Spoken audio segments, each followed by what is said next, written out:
गुरु ब्रह्मा गुरु विष्णु गुरुदेव महेश्वरा गुरु साक्षात् परब्रह्म तस्मै श्री गुरवे नमः।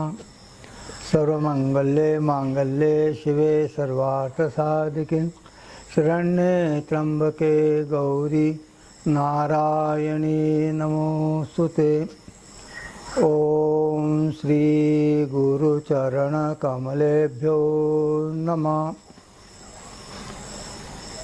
पिछले बार के प्रवचन में भी मैंने एक बात आग्रहपूर्वक कही थी कि हमारे ऋषि मुनियों का मनुष्य जीवन का ध्येय एकमात्र ईश्वर प्राप्ति इतना ही रखा था। इसलिए उन्होंने जो कुछ किया पूर्ण जीवन पद्धति वो ईश्वर प्राप्ति के अनुकूल कैसी रहेगी, यही उनका विचारों का मूल रहा। स्वाभाविक है कि ईश्वर प्राप्ति के लिए मन की शुद्धि होना जरूरी है, शरीर की शुद्धि जरूरी है। इसलिए उन्होंने सभी बातों पर ध्यान दिया कि मन कैसा शुद्ध रहेगा, शरीर कैसा शुद्ध रहेगा, शरीर व्याधि से कैसा मुक्त रहेगा। और इसी संदर्भ में उन्होंने मंत्र की निर्मित की। मंत्र शब्द का ही अर्थ होता है मन त्रायते इति मंत्रः। स्वामी जी सिवाय बाकी બધા म्यूट કરી દઈએ। स्वामी जी सिवाय बाकी બધા म्यूट કરી દઈએ। દરેક સાધકોને વિનંતી છે કે એમનું પોતાનું માઇન્ડ બંધ કરીને અને જ્યારે લોગિન થાય ત્યારે પણ એનો વિડીયો પણ બદલાય। આભાર। मंत्र है, मंत्र शब्द का अर्थ ही होता है मन त्रायति इति मंत्रः। जो मन को तार ले, मन को तारण कर ले, मन को शांत और स्थिर कर ले, शुद्ध कर ले। मंत्र के महत्व की उपयोगिता उसमें है। और ऋषिमुनि ने भी देखा कि मन शुद्धि के लिए मंत्र का प्रयोग करने के बाद अगर शरीर व्याधिग्रस्त हो जाता है तो कभी कभी दवाएं काम में नहीं आती, उसके लिए आयुर्वेद भी खोजा। लेकिन आयुर्वेद की दवा से भी जब शरीर स्वस्थ नहीं हो पा रहा है तो उन्होंने उनका मंत्र का भी प्रयोग किया। इसके पीछे क्या रहस्य है? हमारी संस्कृत भाषा को देव भाषा कहा जाता है। हमने केवल सुना है, कभी सोचते नहीं कि इसको देव भाषा क्यों कही गई। दुनिया में जितनी भाषाएं हैं, जितनी लिपि है, देवनागरी लिपि सिवाय वो सभी लिपि जैसे लैटिन है, रोमन है, ग्रीक है, उर्दू है, फारसी है और चीनी है, जापानी है, ये किसी न किसी तरह से मनुष्य की बुद्धि से निर्मित है। लेकिन देवनागरी लिपि ये किसी मनुष्य की बुद्धि से निर्मित नहीं है। फिर ये कहाँ से आई? ऋषि मुनि जो ध्यानस्थ अवस्था में जब देखते थे तो उनको लगता था कि अपने शरीर में, इस स्थूल शरीर में नहीं, तो आपको किसी सर्जन के पास जाके कहेंगे इसको काट के हमको दिखाओ कि वहाँ चक्र कहाँ है। और चक्र इस स्थूल शरीर में नहीं है, लेकिन इस स्थूल शरीर के अंदर जो सूक्ष्म शरीर है ये अध्यात्म का अलग सा विषय है जिस पर अब चर्चा करना संभव नहीं है। सूक्ष्म शरीर के अंदर जो चक्र उन्होंने देखे, उन चक्रों पर जो आकृतियाँ उन्होंने देखी, वो आकृतियों को ध्यान से उत्थापन करने के बाद, समाधि से बाहर आने के बाद उन्होंने उस आकृति का रेखांकन किया। और फिर देखा ये जो आकृति का रेखांकन है इसका विशेषता क्या है। तो अलग ढंग से उच्चार करते करते जब उनको लगा कि इस उच्चार से इस अक्षर जहाँ अंकित है वो कमल का फूल जैसा जो फूल है अंदर, वो पंखुड़ियाँ कंपित होती है, जिसको इंग्लिश में वाइब्रेट कहते हैं, कंपन उत्पन्न होता है। इसका अर्थ हुआ इस अक्षर, इस आकृति का ए उच्चार होना चाहिए। आप कहेंगे इसका हमारे जीवन के साथ क्या संबंध है? बहुत बड़ा गहरा संबंध है। अब जरा एक मजे की बात देखिए। अब श्रावण महीना चल रहा, या श्रावण महीने में आप या आश्विन नवरात्र में या कभी भी अब एक प्रयोग करके देखिए। एक 10-12 दिन भोजन न लेकर केवल दुग्ध आहार लीजिए, केवल दूध पीजिए, कोई भोजन नहीं लेना है, केवल दूध लेना है। 1 सप्ताह के बाद क्या होगा, आपको कॉन्स्टिपेशन, कब्जियत हो जाएगी, पेट साफ नहीं होगा। क्यों नहीं होगा पेट साफ? इसलिए कि दूध में रेशा, मुझे इसको फाइबर कहते हैं, वो फाइबर नहीं है। इससे आंत को मल चिपक जाएगा, पेट साफ नहीं होगा। फिर आप डॉक्टर के पास जाएंगे, डॉक्टर कहेगा आप दूध पी रहे हैं, उसमें फाइबर नहीं है, तो पेट साफ करने के लिए आपको अभी दवा लेनी है। उसके बिना पेट साफ होगा नहीं। आपको रोज़ ये परेशानी इसलिए नहीं होती है कि आप रोज़ भोजन में जो लेते हैं, सब्जियां लेते हैं, गेहूँ की रोटी खाते हैं, अन्य पदार्थ खाते हैं, फल खाते हैं, उसमें से पर्याप्त फाइबर मिलने के कारण पेट साफ होने में तकलीफ नहीं पड़ती है। लेकिन केवल दुग्धाहार ले तो निश्चित रूप से तकलीफ खड़ी हो जाएगी। अब इस बारे में सोचे कि जो बच्चा माँ का दूध पर छोटे से बड़ा हो रहा, 4 महीने का है, 6 महीने का है, साल भर का है, वो कुछ भोजन नहीं ले रहा, केवल माँ का दूध पी रहा या गाय का दूध पी रहा, फिर उसका पेट कैसे साफ होता है? आप गृहस्थाश्रम में देखा होगा कि माँ क्या करती है, वो बच्चों को खड़ा करती है, कमर के पास पकड़ के खड़ा करती है और एक ही उच्चार का वो उच्चारण करती है, एक ही शब्द अक्षर का उच्चारण करती है। और ये उच्चारण चाहे वो माता गुजरात की हो, महाराष्ट्र की हो, मद्रास की हो, दिल्ली की हो, बंगाल की हो, भारत की हो, अमेरिका की हो, इंग्लैंड की हो, एक ही उच्चार, शू। इस शकार का उच्चार सुनने से उस बच्चे को संडास और यूरिन मतलब पेशाब हो जाती है, पेट साफ हो जाता है, पेशाब भी हो जाती है।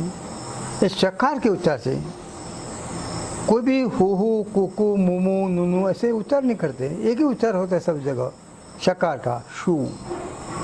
क्यों शकार का उच्चार किया जाता है? जैसे कि उन्होंने देखा कि सबसे पहला जो चक्र है मूलाधार चक्र, जिसको मूलाधार के नाम से जाना जाता है, जिसका स्थान मनुष्य के शरीर में उसके गुदा मार्ग के ठीक ऊपर है, सूक्ष्म शरीर में। और उस मूलाधार चक्र की 4 पंखुड़ियाँ हैं, और 4 पंखुड़ियाँ में जो अक्षर अंकित है वो सकारात्मक है, श श स, और चौथा अक्षर है वो। थोड़ा विषांतर करके एक बात कर देंगे, इस मूलाधार चक्र का स्वामी गणपति माना है, इसलिए गणपति स्तोत्र में दिया है, त्वं मूलाधारो स्थितोऽसि नित्यम। हे गणेश जी, तुम मूलाधार चक्र का स्वामी है, त्वं मूलाधारो स्थितोऽसि नित्यम। इसलिए देखिए मजे की बात, चौथा जो अक्षर व है, गणेश जी के आप जितने भी नाम जानते हैं वो सब व से शुरू होने वाले हैं। वक्रतुंड, विघ्नहर्ता, विनायक, आज विनायक चतुर्थी है, और व से शुरू होने वाले नाम हैं। ये मूलाधार चक्र का जो सेंटर है, बीज सेंटर, केंद्र, वो अक्षर है लम। और इस लम का उच्चार करने को आपको सद्भाग्य मिले, ताकि आपका मूलाधार चक्र शुद्ध होता जाए, इसलिए गणपति का एक नाम लंबोदर है, न कि उसका पेट बड़ा होने के कारण उसको लंबोदर कहते हैं। ये मूर्खतापूर्ण कल्पना है। लंबोदर शब्द के बहाने आपसे लम का उच्चार हो। अब हमने अभी बताया कि बाकी जो 3 अक्षर है वो श श स है, वो सकारात्मक है। इसीलिए जब वो माँ अपने बच्चों को पकड़ के शकार का उच्चार करती, शू करती है, वो बच्चे का वो मूलाधार चक्र में जो कंपन पैदा होते हैं, जो वाइब्रेशन पैदा होते हैं, उसका परिणाम उसका गुदा मार्ग पर और यूरिन इस पर होता है, जिसके कारण उसका पेट और पेशाब होकर साफ हो जाता है। आदमी जैसा जैसा बड़ा होता है, लड़का जैसा जैसा बड़ा होता जाएगा, वैसा वैसा उसका चक्र जो खिला हुआ है वो धीरे धीरे बंद हो जाएगा। स्वाभाविक है, बड़े आदमी को शुकार का उच्चार करने से कुछ भी परिणाम नहीं होता, नहीं तो अभी आप प्रवचन सुनते उठते उठते भागने लग जाते। अभी बैठे इसलिए कि हमने शू का उच्चार किया तो आपको कुछ हुआ नहीं, इसलिए कोई चक्र बंद हो गए। इससे आधार पर उन्होंने सोचा कि अगर इस विशिष्ट उच्चार से इस पंखुड़ में अगर कंपन होता है, और इसीलिए हम सभी अक्षरों की उच्चार पद्धति उस पर आधारित है। जर्मनी में एक साइंटिस्ट ने एक बहुत मजे का प्रयोग किया। उसने अलग अलग लिपि जो भी दुनिया में उसको उपलब्ध हुई, अंग्रेजी की जो लैटिन, ग्रीक, रोमन, पंजाब, जापानी, चीनी, अलग अलग देशों की, उन्होंने कुछ विशिष्ट अक्षर बनाए स्टील के हेलो पाइप से, पोकल एम्प्टी खाली पाइप से अक्षर बनाए, और वो अक्षर में से एक बावजूद से उन्होंने यंत्र से, ताकि मुंह से फूकने से हवा का प्रेशर कम ज़्यादा हो सकता है, जैसे एक ही प्रेशर से हवा जाए, इसलिए उन्होंने एक तरफ से वो हवा पास की और उस अक्षर के दूसरे टोक से वो हवा निकल गई। जैसे ए में से हवा पास की तो एक तरफ से जाएगी और पूरे ए में घूम के दूसरी तरफ बाहर निकलेगी। बी में से हवा पास की तो एक छोर से निकलेगी जो एक टोक से, और पूरे बी में घूमते हुए बी से बाहर निकलेगी। उन्होंने देखा दुनिया में जितनी भी लिपि उपलब्ध है उसमें से किसी भी भाषा की किसी भी लिपि में अगर वो उससे से हवा पास करता है तो बाहर हवा निकलेगी तो आवाज़ क्या आएगा? जैसे आपके टायर में से हवा निकलती है तो एक ही आवाज़ देती है, निकल गया। चाहे टायर का कार का हो, मोटरसाइकिल का हो, स्कूटर का हो, हवा बाहर निकलेगी, सू का आवाज़ निकल जाएगी। लेकिन देवनागरी यही एक लिपि है कि उसके एक छोर से हवा पास करने के बाद दूसरे छोर से हवा जब निकलेगी तो वो जो अक्षर होगा उस अक्षर की आवाज़ सुनाई पड़ेगी। जैसे मतलब म से हवा पास की तो दूसरी तरफ हवा निकलते समय म का आवाज़ आएगा, ह से पास की तो दूसरे छोर पर ह का आवाज़ आएगा। ये भाषिक वैज्ञानिकता और ये ईश्वर प्रदत्त है, मनुष्य की खोज नहीं है। और ये अक्षर जो हैं इसीलिए संस्कृत देव भाषा कही गई कि हमारी देवनागरी की लिपि की विशेषता है। और पूरे जो 6 चक्र है, 6 चक्रों की मिलके जितनी पंक्तियाँ है, मूलाधार की 4, स्वादिष्टान की 6, 10, 12, 16 और 2, 50, इसलिए संस्कृत भाषा के वर्णाक्षर भी 50 हैं। अब उन्होंने देखा कि अगर एक अक्षर उच्चार से अगर इसमें कंपन होता है तो कुछ अक्षर मिला के क्या होगा। ऐसे प्रयोग करते करते उन्होंने मंत्र की खोज की ताकि मंत्र से उसको मानसिक शांति मिल सके और आवश्यकता पड़े तो बीमारी पर भी उसका प्रयोग कर सके। आप कहेंगे कैसा संभव है? 2 बात आप साइंस से समझ लीजिए। मिलिट्री की परेड चलती हो, पूरे एक ब्रिगेड जिसमें हजारों सैनिक होते हैं, एक पूरी ब्रिगेड। मिलिट्री में एक नियम है कि मिलिट्री की परेड ब्रिज ऊपर से नहीं जाएगी। जब भी बीच में ब्रिज आएगा तो मिलिट्री के ब्रिगेड को ऑर्डर दी जाती है डिस्पर्स, मतलब फैल जाओ, और सिविल लोग चलते हैं वैसे चलो, परेड करते हुए मत चलो। क्यों भाई? अगर मिलिट्री की पूरी परेड ब्रिज पर से चली जाती है परेड करते हुए तो ब्रिज को क्रैक पड़ते हैं। ये साइंस है। क्यों क्रैक पड़े ब्रिज को? इसलिए कि मिलिट्री के परेड में क्या होता है, सबका एक ही बार लेफ्ट मतलब लेफ्ट और राइट मतलब राइट कदम पड़ेगी, उसे एक विशिष्ट ध्वनि उत्पन्न होगी और विशिष्ट वेवलेंथ तैयार होगी, और ध्वनि उसे एक वेवलेंथ उसकी फ्रीक्वेंसी, इसका परिणाम होगा कि ब्रिज क्रैक हो जाएगा। इसलिए मिलिट्री की परेड कभी भी ब्रिज ऊपर से नहीं जाती। दूसरी बात, अब सबके पास कोई ना कोई वाहन होगा, स्कूटर, मोटरसाइकिल, कार, जो भी हो। उस वाहन में जो पार्ट्स बनते हैं उस पार्ट बनाने के पहले उसकी भी जो टेस्टिंग की जाती है उसका एक आधार यही होता है, एक जिस मेटल से उसकी बनानी है उस मेटल की एक पट्टी बन निकाली जाती है। उसकी थिकनेस, लेंथ, विड्थ, लंबाई, चौड़ाई और जाड़े एक विशिष्ट नाप के अनुसार बनती है।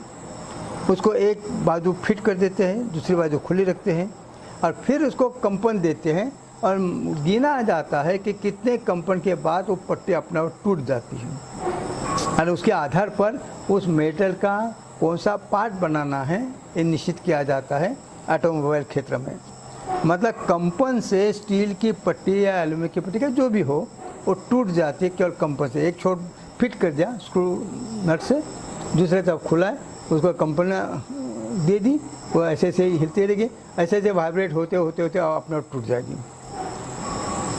और ये 2 प्रयोग आप अगर ध्यान में लें तो इसी आधार पर उन्होंने ये भी सोचा कि शरीर शुद्धि के साथ साथ शरीर में जो बीमारियां होती है उसका भी उपाय मंत्र के द्वारा संभव है। ऋषि मुनि का एकमात्र उद्देश्य ईश्वर प्राप्ति। इसलिए उन्होंने दो रस्ते खोजे, एक नाद ब्रह्म, एक शब्द ब्रह्म। फिर उन्होंने देखा कि नाद ब्रह्म से या शब्द ब्रह्म से ईश्वर के तक पहुंचना सर्व सामान्य आदमी के लिए बड़ा मुश्किल का काम है। जो गृहस्थाश्रम है, जो जंगल में तप करने के लिए नहीं गए ऋषि मुनि जैसा, जंगल में तप करने ऋषि मुनि के लिए नाद ब्रह्म या शब्द ब्रह्म से ईश्वर प्राप्ति आसान थी। तो गृहस्थाश्रम करने वाले व्यक्ति के लिए नाद ब्रह्म और शब्द ब्रह्म से ईश्वर तक पहुंचना बड़ा दुरापस्त काम है। इसलिए उन्होंने ऋषि मुनि ने दया करके फिर सोचा कि इनके लिए क्या किया जाए। मंत्र की उत्पत्ति का महत्व का कारण वहाँ है।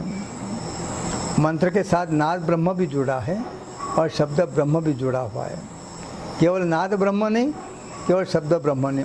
इसलिए मंत्र ऐसी चीज़ है कि जिसमें नाद ब्रह्म और शब्द ब्रह्म दोनों जोड़ के ईश्वर की उपासना के लिए मंत्र और फिर इसी मंत्र का प्रयोग करके स्तोत्र बनाए गए। मंत्र मतलब किसी भी 2-3 अक्षर का समूह नहीं है, एक विशिष्ट अक्षर का समूह है, एक विशिष्ट जोड़न है। जैसा राम शब्द में जो र आ और म है, वही र आ और म मरा शब्द में भी है। लेकिन राम का उच्चार सुनने से आपको जो आंतरिक शांति मिलेगी, एक अलग अनुभव होगा, वो मरा शब्द से आपको उद्विग्नता होगी। फर्क क्या पड़ा? उसकी रचना। राम शब्द में र आ म है, मरा शब्द में भी वही 3 अक्षर है, उल्टे ढंग से जुड़े हुए। इसे मरा शब्द सुनने से उद्विग्नता आती है, राम शब्द सुनने से शांति आती है। इसका कारण क्या? उनका जो कॉम्बिनेशन है, उस कॉम्बिनेशन विशिष्ट वेवलेंथ और फ्रीक्वेंसी तैयार होती है। वेवलेंथ मतलब तरंग की लंबाई और फ्रीक्वेंसी मतलब कंपन संख्या। एक साधारण सी बात देख लीजिए, सूर्य प्रकाश जो सामान्य सूर्य प्रकाश है वो आपका त्वचा तक जाएगा, त्वचा से आगे नहीं जा पाता है, क्योंकि सामान्य सूर्य प्रकाश की वेवलेंथ ज़्यादा है, बड़ी है वेव, फ्रीक्वेंसी उतनी कम हो जाती है। जितनी वेवलेंथ ज़्यादा बड़ी होगी उतनी फ्रीक्वेंसी कम होगी। फिर एक्सरे आते हैं, एक्सरे की वेवलेंथ कम हो जाती है, फ्रीक्वेंसी बढ़ जाती है। इसलिए एक्सरे त्वचा को छेद करके अंदर हड्डी तक जाती है, लेकिन एक्सरे हड्डी के पार नहीं जा पाती है। इसलिए एक्सीडेंट के केस में जो एक्सरे लिए जाते हैं, तो जहाँ से एक्सरे पास निकल के वहाँ तो गैप दिखती है, इसलिए कहते हैं कि इसके यहाँ फ्रैक्चर है। एक्सरे हड्डी से परे नहीं जाता, वो गैप में से निकलता है। लेकिन जो अगला और एक्सरे के सिवा जो किरण है सूर्य प्रकाश में, जैसे लेसर है, इंफ्रारेड, अल्ट्रावायलेट जो किरण हैं, उनकी वेवलेंथ और कम हुए, फ्रीक्वेंसी और ज़्यादा बढ़ जाती है। परिणाम होता है कि लेसर आपकी हड्डी से भी आगे निकल जाएगी, लकड़ी या दीवार को भी छेद के आगे निकल जाएगी, क्योंकि उसकी वेवलेंथ बहुत कम है और उतनी कंपन संख्या ज़्यादा बढ़ जाती है। जैसा है सूर्य प्रकाश का है, वैसा ही शब्द के बारे में भी जितनी वेवलेंथ कम होगी उतनी फ्रीक्वेंसी ज़्यादा होगी, उसकी पेनिट्रेशन पावर ज़्यादा हो जाएगी। और इस पेनिट्रेशन पावर के कारण शरीर के अलग अलग इंद्रियों पर, अलग हिस्से पर उसका परिणाम अलग अलग ढंग से होगा। और उसी इसका आधार लेके ऋषि मुनि ने मंत्र से बनाए कि जिसके कारण शारीरिक व्याधि से भी मुक्तता मिल सके। कुछ मंत्र ऐसे बनाए जिससे उसको मानसिक शांति मिले। जैसा पहले कहा कि मंत्र शब्द का अर्थ ही होता है मन त्रायते इति मंत्रः। मूल मंत्र का उद्देश्य नाद ब्रह्म और शब्द ब्रह्म को इकट्ठा करके मंत्र के माध्यम से मानसिक शुद्धि करके, गीता के भाषा में कहना मन को शुद्ध करे, सात्विक करके। इस सात्विक मन ही ईश्वर की तरफ जा सकता है। तो मन की सात्विकता बढ़ाने के लिए, मन को सात्विक करने के लिए मंत्र का, स्तोत्र का प्रयोग किया जाता है। आप देखेंगे ऋषि मुनि ने बहुत बार प्रार्थना की, ओम भद्रं कर्णेभिः शृणुयाम देवाः। हे ईश्वर, हमारे कान पर अच्छे शब्द आए। क्यों? इसलिए आप वही बोल पाते जो आपने सुना हो। आप वो शब्द नहीं बोल पाएंगे जो आपने कभी सुना ही नहीं, वो शब्द का उच्चार नहीं कर पाएंगे। मान लीजिए आपके सामने एक कानड़ी शब्द लिख के दे, आप पढ़ नहीं पाएंगे, उच्चार नहीं कर पाएंगे। और शब्द आपने सुना हो तो ही मुँह से उच्चार कर पाएंगे। इसलिए मास्टर एक बहुत बड़े संत हो गए, संत एकनाथ। वो संत एकनाथ ने उनके हरिपाठ में लिखा है, बहुत सुंदर चौपाई है कि गुरु ने जो कान में मुझे कहा वो मुझे आँख से दिखाई पड़ा। जो गुरु मंत्र लेते हैं, गुरु मंत्र कान में जाएगा और गुरु मंत्र जो कान में गया उसका उच्चार करते करते, उसका स्मरण करते, बारंबार उसको रिपीटेशन करते करते परिणाम क्या होगा? जो कान के अंदर से गया वो आँख के सामने प्रकट हुआ। संत तुलसीदास भी कहते हैं, नाम रूप अधीना।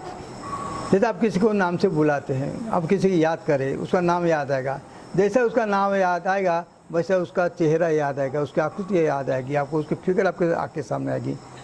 क्यों? कि नाम के साथ रूप जुड़ा हुआ है। इसलिए भगवान का नाम लेने से उस भगवान की जो भी आपको ईश्वर उन्होंने स्वयं साक्षात करके देखी वो आकृति आपके नज़र के सामने प्रकट होगी। जिसे संत कहते हैं कि कान में से जो अंदर गया वो आँख के सामने आया। जैसे आँख के सामने आता है वैसे ही आपके मुंह से वही शब्द बाहर निकलेंगे जो आपने सुने होंगे या पढ़े होंगे। इसलिए हमारा प्राचीन साहित्य जो वेद, उपनिषद, गीता, ये इसीलिए कि जो कान में जाने के बाद आपका तरह लगाव ईश्वर तब बढ़े, ये मंत्र के पीछे प्रयोजन था। हाँ, अभी कान के ऊपर आपको जो सिनेमा का गीत आता होगा, गाली आती होगी, निंदा आती होगी, तो ईश्वर कहाँ से आ गया आँख के सामने, या अंदर प्रेरणा कैसे होगी ईश्वर प्राप्ति की? इसलिए मंत्र की रचना मूलतः ईश्वर प्राप्ति के लिए थी, लेकिन साथ साथ उन्होंने ये भी देखा कि ईश्वर प्राप्ति में अगर शरीर व्याधिग्रस्त हो तो साधना करना बड़ा मुश्किल हो जाता है।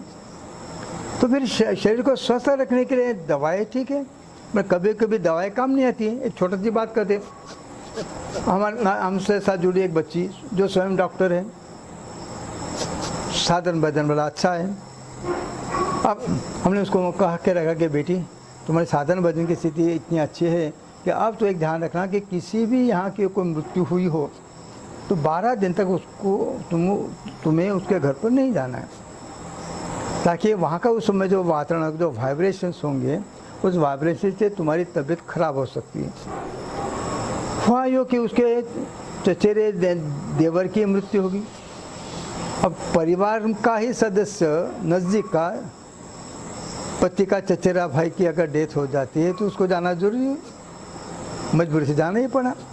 वो वहाँ से गई, वापिस है घर, नहाई, सिर में इतना तीव्र सिर दर्द, शिरोवेदना, तीव्र दर्द, उसने दवा ली, क्योंकि खुद डॉक्टर थी, दवा ली, वैद्य थी, कोई लाभ नहीं हुआ। बहुत बेचैन हो गए। उसने फ़ोन किया कि स्वामी जी ऐसा ऐसा हुआ। मैं बेटी तो वहाँ गई थी कि हाँ स्वामी जी, जाना ही पड़ा था, नज़दीक का रिश्तेदार था। वहाँ से आने के बाद सिर में बहुत ज़्यादा दर्द है, बेचैन हो चुकी हूँ, दवा लेके लाभ नहीं हो रहा, मैं दवा से लाभ होगा भी नहीं, इसलिए कि सिर दर्द बाहरी कारण से नहीं हुआ, तुम्हारे आंतरिक स्थिति जो स्थिरता थी उस पर आघात हुआ। मैं अब क्या करूँ?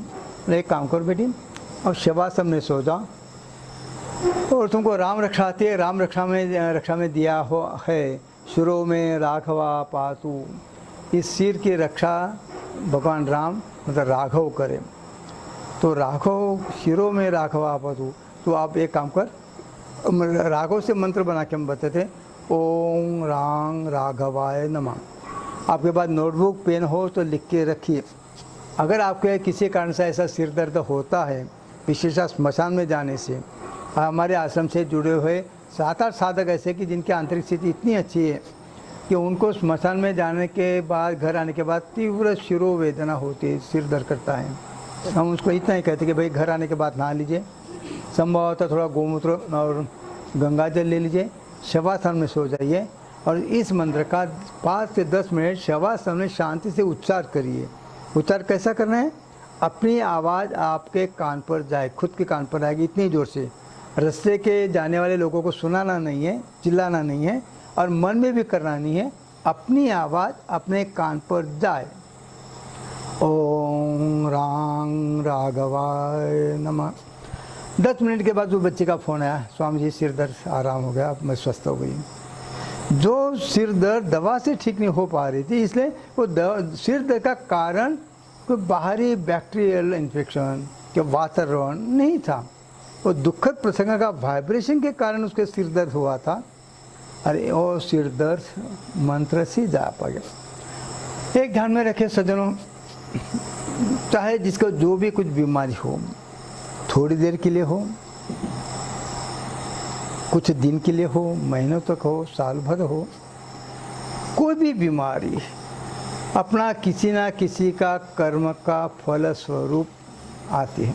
हम हमेशा कहते हैं, खुद अनुभव से कहते हैं, अगर हमसे कोई गलती नहीं हुई तो हमसे कोई ना ठोकर लगेगी पाँव को, ना वो खून निकलेगा, ना हमको एक चींटी भी काटेगी। जब हमको चींटी काटते तो हम समझ जाते हैं हमसे कुछ गलती हुई होगी, किसी को डांट दिया होगा, किसी को हम गुस्से से बोल गए होंगे, किसी का मन दुख हुआ, ऐसा कुछ शब्द निकल गया हो मुझसे, इसकी पनिशमेंट है कि हमको चींटी काट गई। अगर आपसे कुछ गलती नहीं हुई तो आपको चींटी तक नहीं काटेगी, दांत मच्छर तक नहीं काटेंगे। ठीक से समझ लीजिए बात को। अगर आपको डांस मच्छर चले, हम कुछ लोगों को देखते हैं बार बार इतने डांस मच्छर, और हम लोग हमसे कहते स्वामी जी आप बैठे रहते इतने डांस मच्छर आपके घूमते रहते, आप पर काटते नहीं। मैं नहीं, हमारी उसके साथ दोस्ती है। नहीं, आपके किसी ना किसी की गलती के बिना आपको डांस मच्छर चींटी भी नहीं काटेगी, बीमारी की बात तो दूर हुई। अगर आपको कुछ बीमारी है तो इसका अर्थ है कि आपने किया हुआ स्पष्ट शब्द में किसी ना किसी पाप का फलस्वरूप ये बीमारी सामने आई है, चाहे बीमारी छोटी हो या बड़ी हो। दवा लेना भी एक तरीके पनिशमेंट है, सज़ा है। ऐसे वो बीमारी वो कर्म फल आपने उसके लिए सज़ा स्वीकार की दवा के रूप में। दवा लेना भी एक सज़ा, एक पनिशमेंट है, इसलिए दवा लेने से आपकी बीमारी ठीक होती है, ताकि आपका कर्म फल कट जाता है। लेकिन जब दवा से भी लाभ नहीं हुआ तब फिर मंत्र की शरण लेनी पड़ती है। ऐसे कुछ मंत्र पर अभी हम आपको कहते जाते हैं। जो आवश्यक भाग था विज्ञान का, हमारे सभी मंत्र के पीछे एक विशिष्ट वेवलेंथ और फ्रीक्वेंसी है। हमारी जो मराठी में जो किताब प्रसिद्ध हुई थी स्तोत्र मंत्र का विज्ञान, आपको विश्वास नहीं होगा, महाराष्ट्र ने उसकी लगभग 1 लाख कॉपी बेची जा चुकी है। 1 लाख के आसपास कॉपी बेची गई महाराष्ट्र में। तो ये ऐसी एक कॉपी भारत के बहुत बड़े साइंटिस्ट, जिनका नाम सुनकर आपको खुशी होगी, जिसने अमेरिका का सुपर कंप्यूटर के मुंह में तमाचा लगा के भारत में उसे बहुत कम दाम में परम कंप्यूटर बनाया था। वो बहुत बड़े साइंटिस्ट देशभक्त विजय भटकर, उन्होंने हमारी किताब पढ़ी, हमसे संपर्क किया, पहुँचे आपसे कुछ चर्चा करने। हम दोनों से मुलाकात भी हुई 2 साल पहले। हमारी सब बात सुनने के बाद उन्होंने हमसे प्रश्न पूछा कि स्वामी जी हम इस क्षेत्र में क्या कर सकते हैं आपके लिए। उन्होंने कहा कि विजय जी, अगर आपको इस क्षेत्र में हमारे सनातन संस्कृति में आपको कुछ काम करना है तो आप ऐसे 2 मशीन बनाने का प्रयास करें कि एक मशीन से हमारे जितने स्तोत्र है, जितने मंत्र है, अलग अलग मंत्र, उनकी वेवलेंथ और फ्रीक्वेंसी नापने का प्रयास करें कि इसकी वेवलेंथ कितनी है और फ्रीक्वेंसी कितनी है। ऐसा एक मशीन अच्छे विद्वान लोगों से जिनके उच्चार शुद्ध है, उनसे हम उच्चार करा के उनके वेवलेंथ और फ्रीक्वेंसी हर एक मंत्र का देख लें। और उसके बाद दूसरा ऐसा मशीन तैयार करें कि उस मशीन से यांत्रिक रूप से वो वेवलेंथ और फ्रीक्वेंसी निर्मित करके किसी सामने वाले व्यक्ति पर उसको बम्बार्ड करे, फेंकिए, और बम्बार्ड करने से उस शरीर के किस क्षेत्र पर इफेक्ट करती, असर करती, इसको देखा जाए। अगर ऐसा हम कर पाए कि ए वेवलेंथ फ्रीक्वेंसी शरीर के हार्ट ऊपर, ब्रेन ऊपर, हाथ ऊपर, लीवर ऊपर, आँख ऊपर, कान ऊपर, यहाँ ज़्यादा का एक्टिव होती है, तो उस वेवलेंथ या फ्रीक्वेंसी का हम मंत्र खोजें तो हम एक इक्वेशन कर पाएंगे कि इस मंत्र से ए वेवलेंथ फ्रीक्वेंसी से शरीर के इस भाग पर असर होगी और एक रोग मुक्ति होगी। और अगर हम ऐसा कर पाए तो ही हम एलोपैथी डॉक्टर को समझा पाएंगे। आयुर्वेदिक डॉक्टर तो विश्वास करेंगे, एलोपैथी डॉक्टर विश्वास नहीं करेंगे, वो तो यही कहेंगे हमको ये पढ़ाया नहीं गया। ये सुनने के बाद विजय भाटकर जी का स्टेटमेंट है, उन्होंने वो काम मन पर लिया है, वो क्षेत्र में वो काम कर शुरुआत कर दी कब में। उनका खुद का एक विधान है कि स्वामी जी अगर इस क्षेत्र में हमको यश मिलता है तो आने वाले 10 साल में दुनिया भर में 80% दवाई की आवश्यकता खत्म हो जाएगी। 80% दवाई खत्म हो जाएगी दुनिया में से, अगर हम इस कार्यक्रम में हमको यश मिल जाता है तो। इसलिए वो प्रयास रहते हैं। इसलिए बहुत सारी बीमारी जो दवा से ठीक नहीं होती है, कुछ बीमारी से कि वो दवा के साथ अगर मंत्र का प्रयोग करें तो जल्दी से आराम, 15 दिन के बजाय 7 दिन में आराम होगा, महीने के बाद 10 दिन में आराम होगा। इसी तरह उनसे कहते हैं कि भाई जब आपके पास पेशेंट आता है, एलोपैथी में शब्द नहीं है लेकिन आयुर्वेद में एक शब्द है, बहुत महत्व का शब्द है। दुर्भाग्य है कि जो BA में इसको का अभ्यासक्रम है उसमें सिखाया ही नहीं जाता है। एक बार हमको एक वैद्य ने पूछा कि स्वामी जी, हम वैद्य कभी कभी अनुभव करते हैं कि कोई पेशेंट आता है, हम उनको जांचते हैं, उसका रोग निदान करते हैं तो बिल्कुल सही रोग निदान होता है। उसके लिए हम दवा का जो प्रयोग करते हैं, जो दवा का चुनाव किया, दवा भी सही है, पेशेंट दवा भी ठीक ढंग से ले रहा, पथ्य का पालन कर रहा, और तो भी पेशेंट ठीक नहीं हो पाता है। ऐसे समय हम उलझन में पड़ जाते थे कि रोग का निदान सही है, दवा का चुनाव सही है, पेशेंट दवा ठीक ले रहा, पथ्य का पालन करा, तो भी वो बीमारी से मुक्त क्यों नहीं हो पाता, इसका जवाब हमको नहीं मिल पाता, उलझन में पड़ जाते। आप बताइए इसका क्या कारण हो सकता है। मगर सज्जनों, आपको पढ़ाया नहीं गया ऐसा एक शब्द आयुर्वेद में है जिसका नाम है प्रज्ञापराध। प्रज्ञापराध का शब्द अर्थ होता है आपकी आत्मा जो काम करने के लिए ना कह रही है, नकार दे रही है कि काम मत करो, तो भी आप वो काम करते हैं। आपके अंतरात्मा के आवाज़ के विरोध में जाकर आप जो काम करते हैं, उसका परिणाम समूह जो बीमारी पैदा होगी, वो बीमारी का नाम है प्रज्ञापराध। कोई किसी की आत्मा ये नहीं कहे कि जिसको छल करो, जिसको गाली दो, जिसको बेवजह से मारो, किसी की आत्मा नहीं कहेगी। तो भी अहंकारवश, स्वार्थवश, लोभवश कोई दूसरे पर अन्याय करता है तो उस व्यक्ति प्रतिकार नहीं कर पाया, लेकिन उसकी जो आत्मा के तलतलाहट होगी, तड़पन होगी, उसका परिणाम समूह जो बीमारी पैदा होगी वो किसी दवा से ठीक नहीं हो पाएगी। संत तुलसीदास भी कहते हैं, बहुत सुंदर दुआ है, तुलसी हाय गरीब की कबू खाली न जाए, तुलसी हाय गरीब की कबू खाली न जाए, मुआ ढोर के चाम से लोहा भस्म हो जाए। तुलसी हाय गरीब की कबहू खाली न जाए, मुआ ढोर के चाम से लोहा भस्म हो जाए। अब मरे हुए ढोर के चाम से, मतलब जो लोहार होता है, जिसको गुजरात में पांचाल कहते हैं, हिंदी में लोहार कहते हैं, उसको जो धमनी भाता जिसको कहते हैं, धमनी कहते हैं, उससे वो कोयलों को हवा देता है, वो लोहा गर्म करने के लिए। मरे हुए ढोर के चाम से लोहा भस्म हो जाता है, तो जीवंत चमड़ी की हाय, उसका क्या होगा। जब कोई व्यक्ति दूसरे पर अन्याय करते हैं, ऑफिसर अपने चपरासी पर, अपने हाथ के नीचे लोगों पर, सास बहू पर या बहू सास पर, या कोई श्रीमंत आदमी गरीब पर, कोई गुंडा निर्बल आदमी पर, जहाँ कोई अन्याय करेगा, सामने वाली प्रतिकार नहीं कर पाएगी, ऐसी परिस्थिति उसकी आत्मा में जो तड़पन होती है, उस तड़पन से सामने वाले व्यक्ति को बीमारी का भोग करना ही पड़ेगा आज नहीं तो कल, और वो बीमारी किसी दवा से ठीक नहीं हो पाएगी।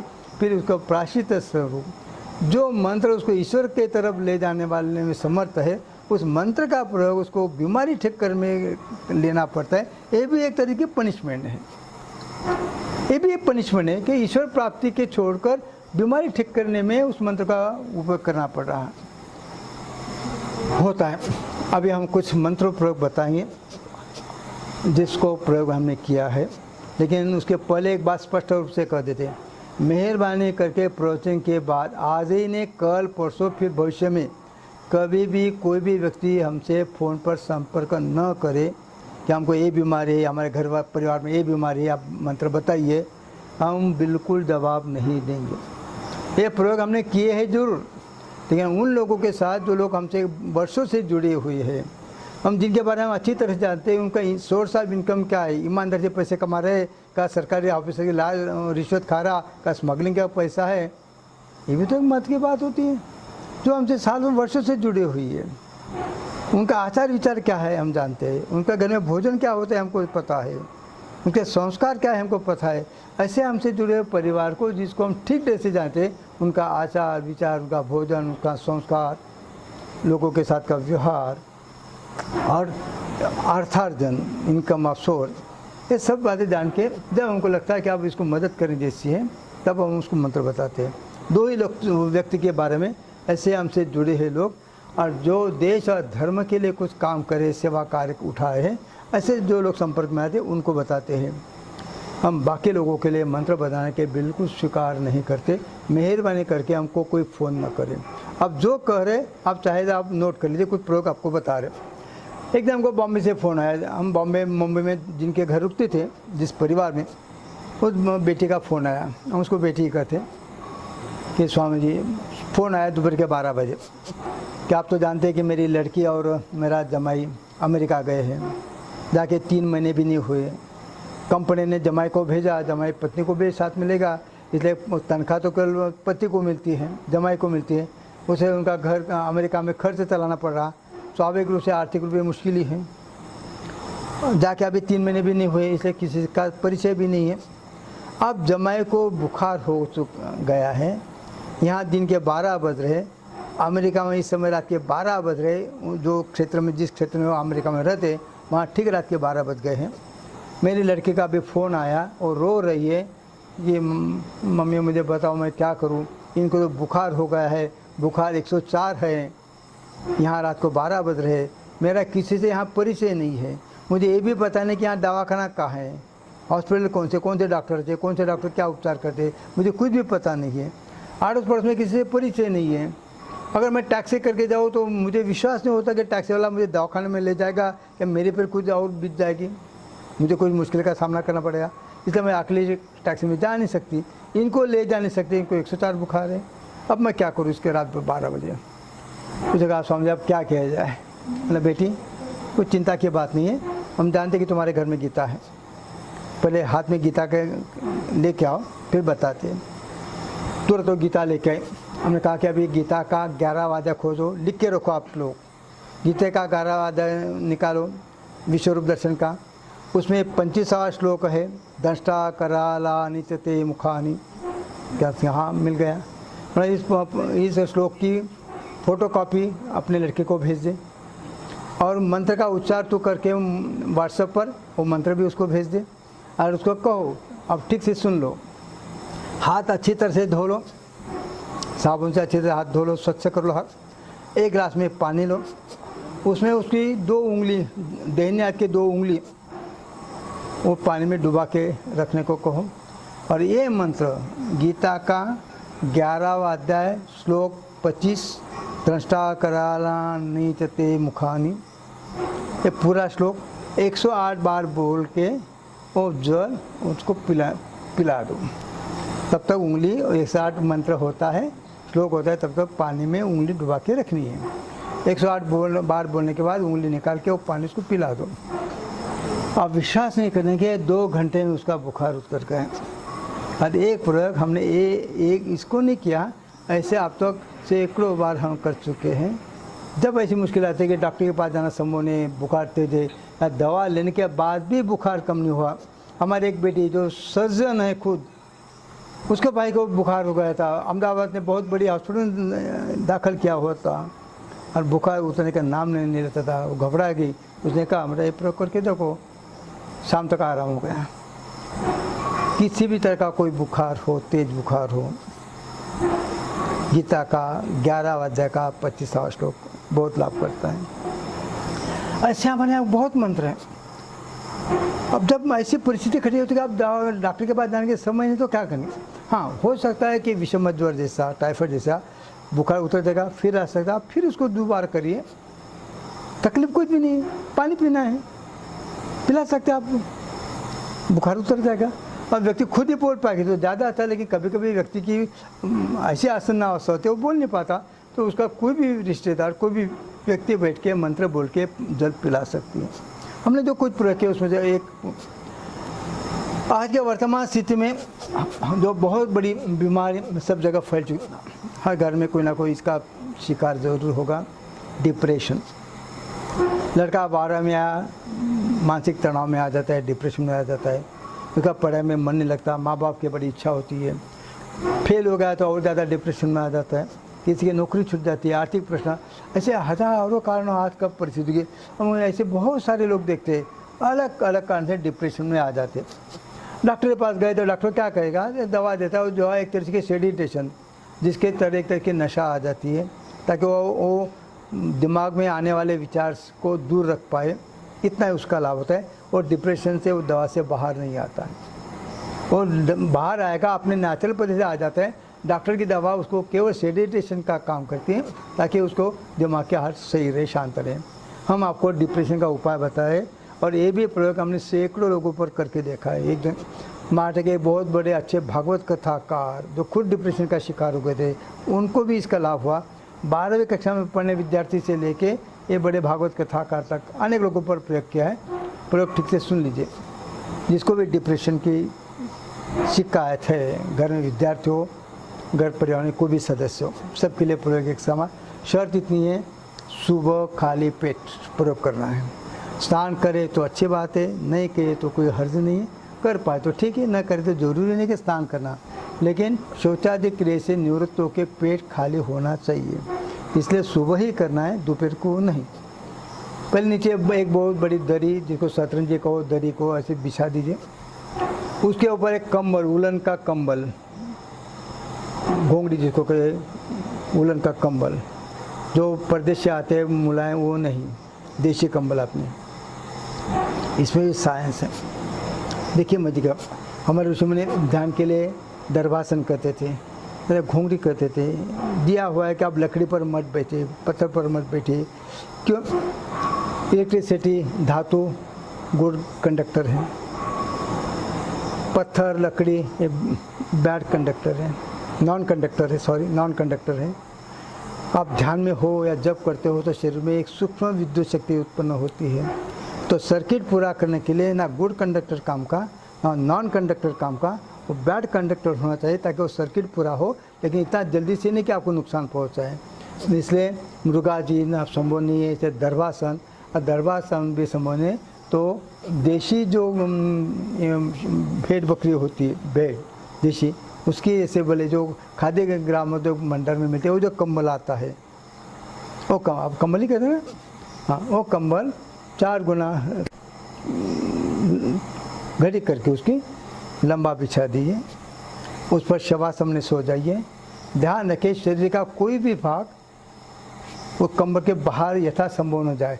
भूल से दिखाए तो नीचे दरी या शतरंजी होनी चाहिए, लेकिन जमीन से न लगे, इसलिए बड़ी शतरंजी, उस पर कंबल ऐसा फोल्ड करिए कि आप पूरा शरीर उस पर आ पाए।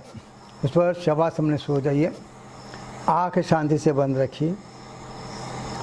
नाभि के ऊपर मन से कंसंट्रेशन करिए, मन से कंसंट्रेशन करिए, देखना नहीं, आँख से उधर देखना नहीं, आँख ऐसी आराम से बंद करके रखिए, लेकिन मानसिक रूप से आप नाभि को देख रहे हैं, ऐसे ही भावना रखिए। और हम अभी उच्चार बता रहे हैं। ठीक अलार्म घड़ी से या मोबाइल को घड़ी रख के टाइम एडजस्ट करके 10 मिनट, मतलब 10 मिनट, 10 मिनट से कम नहीं, 10 मिनट से ज़्यादा नहीं। 10 मिनट से कम करेंगे तो लाभ नहीं हो पाएगा, 10 मिनट से ज़्यादा करेंगे ज़्यादा दिन तक तो घर छोड़ने की नौबत आ जाएगी। आपके घर के लोग लकड़ी लेके हमारे पीछे भागेंगे। इसलिए कहते 10 मिनट मतलब 10 मिनट। हम उच्चार बताते हैं। मूल केवल उच्चार है, र शब्द पर बिंदु रंग, लेकिन केवल रंग करने से अच्छा नहीं लगेगा, इसलिए भगवान कृष्ण का एक नाम है श्री रंग।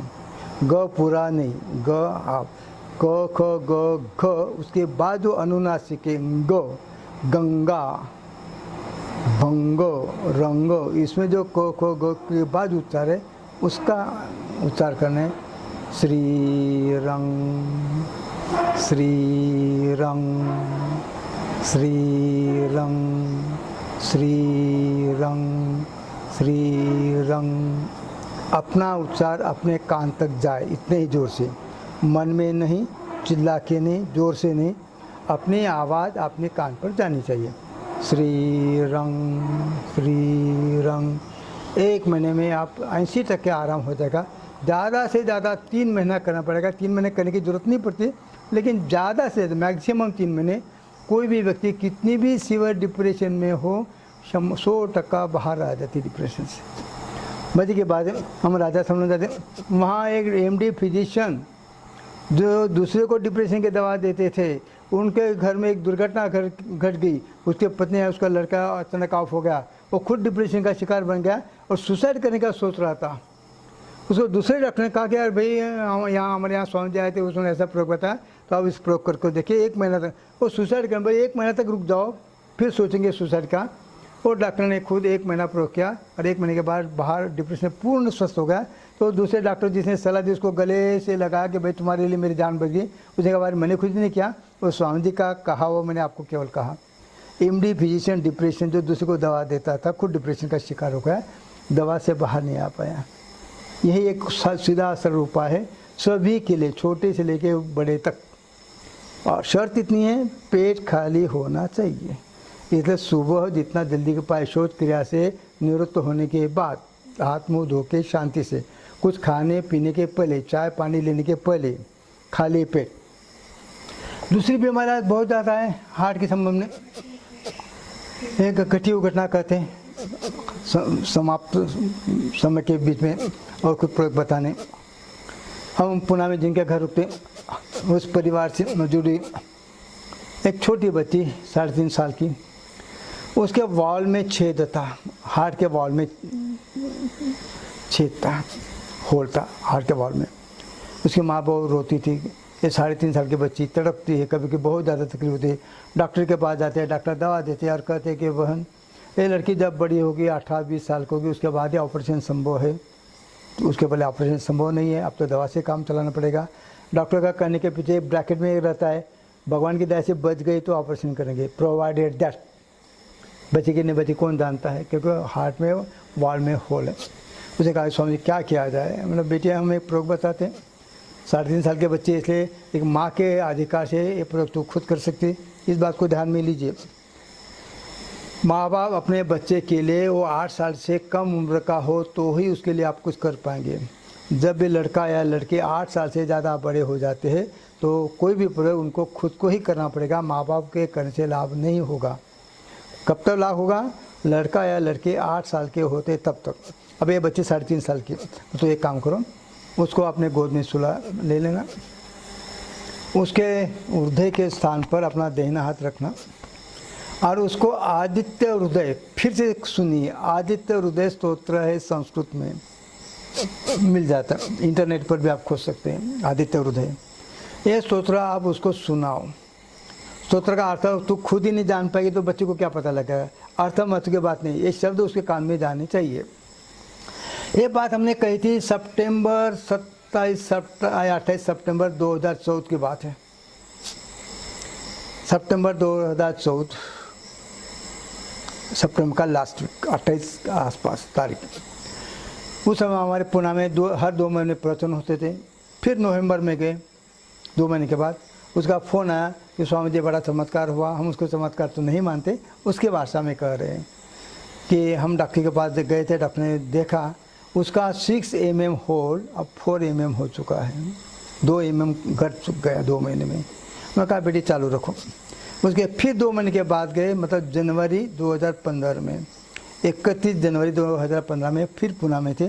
और बहन अपने बच्चे को लेकर दौड़ते दौड़ के आई, बच्चे को हमारे गोद में कहा स्वामी जी बच्चे पूरी रूप से स्वस्थ हो गए, होल पूरी रूप से गायब।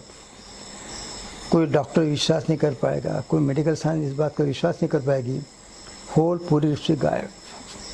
जो भी हार्ट के पेशेंट्स हैं, जिनको भी हार्ट का कोई भी तरह की तकलीफ है कि बाईपास सर्जरी करनी पड़ेगी, करिए, जो भी हो हार्ट के समय कोई, आप 2 में से कोई भी एक प्रयोग कर सकते हैं। अगर संभव हो तो आदित्य हृदय सबसे ज़्यादा अच्छा। और आदित्य हृदय जरा वैदिक होने से उच्चार करने में थोड़ा तकलीफ होती हो तो ललिता सहस्त्र नाम भी कर सकते हैं। और ललिता सहस्त्र नाम करने के बाद दिन भर जब भी समय मिले, इसलिए चंडी पाठ में भी श्लोक दिया है, हृदय ललिता, हृदय का संबंध ललिता देवी से थे, तो ओम लम ललिता देवी नमः, ओम लम ललिता देवी नमः, ये सब चंडी पाठ में श्लोक दिया हुआ है। इसका उच्चार दिन भर बीच में जब समय मिले करते रहे तो हार्ट संबंधी बहुत सारी बीमारियां अपने आप कम हो जाती हैं। या तो आदित्य हृदय स्तोत्र या ललिता सहस्रनाम और उसके बाद ओम लम ललिता देवी नमः। आज का तीसरी बीमारी जो बहुत ज़्यादा बढ़ गई है वो है कैंसर। और कैंसर से बीमार लोग तो घबरा ही जाते, हम पता नहीं लोगों को कैंसर की बीमारी क्यों घबराते हैं, आप चर्चा करने का समय नहीं है। आज ही ज़्यादा मजे के बाद आज ही मतलब अभी ज़्यादा से ज़्यादा 12 घंटे हुए, सुबह 9:30 बजे हमको नासिक से फ़ोन आया था एक बच्ची का, उसका ससुर को प्रोस्टेट का कैंसर था। वो कल डॉक्टर को दिखाने के गए थे, बीमारी 6 महीने से चल रही। वो डॉक्टर आश्चर्य में पड़ गया कि भाई क्या ये सचमुच आपका ही रिपोर्ट है? उसने कहा हाँ भाई मेरा रिपोर्ट है। आपका कैंसर इतना रिपोर्ट नॉर्मल, इसका साफ रिपोर्ट है, इतनी दवा से तो नहीं हो पाएगा। हम जो दवा दे रहे हैं उसको हम मर्यादा भी जानते हैं, कीमोथेरेपी की इंजेक्शन दे रहे, लेकिन उसका जो रिजल्ट मिलना चाहिए उससे कई गुना रिजल्ट आपका अच्छा है। बिल्कुल आपकी गाढ़ सब है समाप्त हो गई, बिल्कुल आपका प्रोटोकॉल लगभग समाप्त होने आया है। आप क्या करते हैं? उसने कहा कि स्वामी जी ने एक मंत्र बताया था, उस मंत्र का भी प्रयोग करता हूँ। आप सब लोग ठीक से सुन लीजिए। दुर्गा सप्तशती में 8वां अध्याय है रक्त बीज वध का।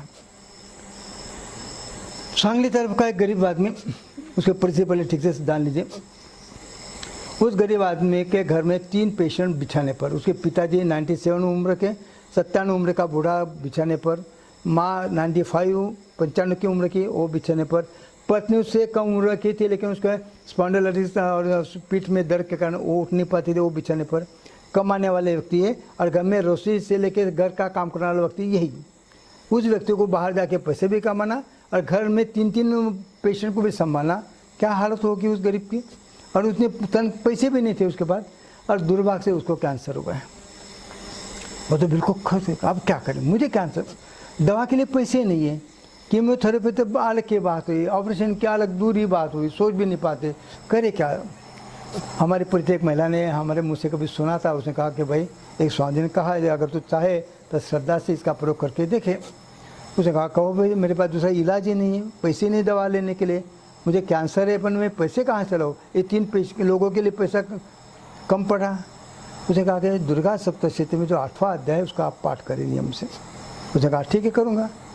पहले 2-3 महीने से उसका कोई लाभ नहीं हुआ, लेकिन लगा बाद में धीरे धीरे कुछ फ़र्क पड़ा।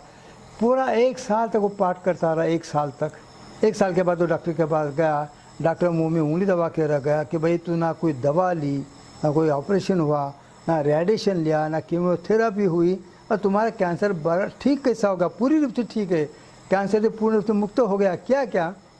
दुर्गा सप्तशती का 8वां अध्याय रक्त बीज। उसके साथ साथ अगर आप इंटरनेट के साथ जुड़े हो तो इंटरनेट पर कांची कोटि कामेश्वर के जो पूर्व शंकराचार्य हो गए चंद्रशेखर सरस्वती, उन्होंने भी एक मंत्र प्रयोग दिया है, आप इंटरनेट पर शोध लीजिए। उसका पहली लाइन हम आपको बता देते ताकि आप इंटरनेट पर शोध पाए। अस्मिन् परात्मनम ननु पादकल्पे, लिख लीजिए, अस्मिन् परमात्मनो ननु पादकल्पे। 4 पंक्ति का श्लोक है। ये श्लोक का रोज़ 108 की एक माला करे 42 दिन तो कैंसर में काफ़ी लाभ होता है। आश्रम से जुड़े हैं 2 साधक, उन दोनों बच्चों को कैंसर था। हमने, और कैंसर आप जानते कीमोथेरेपी से शरीर में कितनी आग लगती है शरीर में, जिसने लिया हो कीमोथेरेपी इंजेक्शन उसको पता है। उन्होंने उसको कहा कि बेटी 2 ही काम करें, औदुंबर, जिसको औदुंबर कहते, हिंदी में गुलहर कहते, गुजराती में उमरडो कहते, उसके 5 पत्ते लाके दूध में उबाल के वो दूध सुबह पी लेना है। 5 पत्ते लाना, थोड़ा कुचल लेना, दूध में डालना, दूध में उबाल के पी लेना है। और औदुंबर, वो उमर गुलहर जो भी आप कहेंगे, उस पेड़ के नीचे बैठ के भगवान दत्त का 10 मिनट तक नाम लेना है। आश्चर्य होगा, उसको 12 कीमोथेरेपी, उसको एक दिन भी शरीर में जलन नहीं हुई। नागपुर के जो कैंसर स्पेशलिस्ट हैं वो अब इस पर रिसर्च में लगे हैं कि इसमें ऐसा क्या हुआ कि इसको बीमारी नहीं हुई, गर्मी नहीं हुई, बिल्कुल शरीर में आग नहीं, गर्मी नहीं, कुछ भी नहीं, बिल्कुल पूर्ण रूप से स्वस्थ रही। औदुंबर के या उमरा के 5 पत्ते उबाल के दूध में उबाल के पिए और शाम को पेट के नीचे। एक बता दे, जिसको बहुत ज़्यादा गुस्सा आता है, बहुत गुस्सा वाले व्यक्ति, छोटी सी बात खिंच जाता है, अगर वो 12 मिनट तक औदुंबर पेट के नीचे बैठे या औदुंबर को परिक्रमा करे, जिसको हाइपर एसिडिटी है, ऐसे व्यक्ति भी वो उमर कहो, गुलहर कहो, औदुंबर कहो, उसके पेट के नीचे बैठ के भगवान दत्त का नाम 10 मिनट लेके बैठे hyper acidity without any medicine अपने आप ठीक हो जाती है। ये भी हमने प्रयोग करके देखे। ऐसे सैकड़ों प्रयोग हम इस पर एक किताब लिखने वाले हैं। हो सकता है जल्दी वो किताब आप लोगों के पास पहुंचाने का प्रयास करेंगे। अब इस समय समाप्त होने आए। हरि ओम तत्सत। प्रयास करें। आप अपना माइक अनम्यूट ना करें। आप अपना जो प्रश्न है वो चैट बॉक्स में ही करें, वरना व्यवस्था नहीं रहेगी। मैं आप सबको विनती करता हूँ कि आप चैट विंडो है राइट हैंड साइड पे जो स्क्रीन है साइड पे चैट करके लिखा है, तो वहाँ पे आप प्रश्न कीजिए। मैं पढ़ के स्वामी जी को सुना दूंगा, उनका उत्तर आपको मिल जाएगा।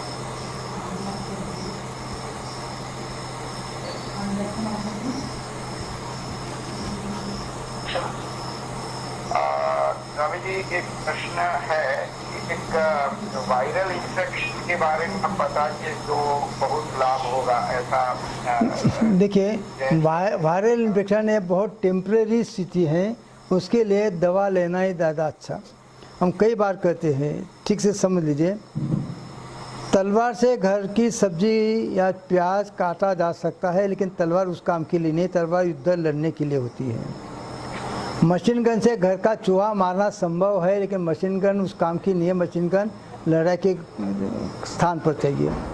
ये मशीन गन का उपयोग घर में चूहा मारने के लिए नहीं करना है। तलवार का उपयोग प्याज काटने के लिए नहीं करना है। इसलिए मंत्र के शक्ति का अनावश्यक उपयोग नहीं करना है। वायरल इन्फेक्शन जो है वो समय के वातावरण बदलने के कारण होता है। उसके लिए मंत्र के प्रयोग करने की कोई आवश्यकता नहीं। दवा से 2-3 दिन में अपना आप आदमी ठीक हो जाता है। और एक प्रश्न है कि स्वामी जी की कोई बुक है, जो बुक तो स्वामी जी ने बताई है कि करीबन 13 बुक मराठी में पब्लिश हुई हैं और मराठी, हिंदी, इंग्लिश, गुजराती चारों भाषा में है। अब आप बता दीजिए, कुछ उसका मार्गदर्शन करते हैं। जिन्होंने आयोजन किया आप रोहित गौड़दिया से पूछे, वो आपको बताएगा कहाँ मिल जाएगी। रोहित जी ने आयोजन किया है। रोहित गौड़दिया से आप पूछ लीजिए। आप सूरत में लक्ष्मण जी रहते हैं, उनके चाचा, उनको पूछ लीजिए। मराठी, हिंदी